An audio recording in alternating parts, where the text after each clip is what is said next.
আমার সমস্ত ফেসবুক ফ্যামিলিকে আমি ছাদে এসেছি। এই যে ছাদে আমার সেই আম গাছটা, রেডি হয়ে গেছি, যাব ছেলেকে আনতে। তো ভাবি আমার ওই ছোটো ছোটো শিশুগুলোকে একটু দেখে যাই। তো তোমাদেরকে দেখাই আমার দোপাটি ফুলটা। চলো দেখো, দোপাটি ফুল সাধারণত আমরা কেমন দেখি, পাপড়ির মধ্যে পাপড়ি, কিন্তু এটা আলাদা রকম। এই যে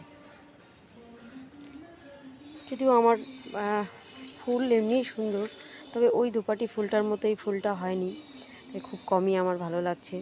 তবুও গাছ ভরে করি এসছে, অনেক দিন পরই করি এসছে, তাই খুব ভালো লাগছে। ভিডিওগুলো যদি তোমাদের ভালো লাগে অবশ্যই লাইক কমেন্ট দুটোই করো, কিন্তু কেউ মেসেঞ্জারে hi hello good evening good morning এসব পাঠানোর দরকার নেই। হ্যাঁ, তো ফেসবুক ফ্যামিলি বাড়ানোর তালে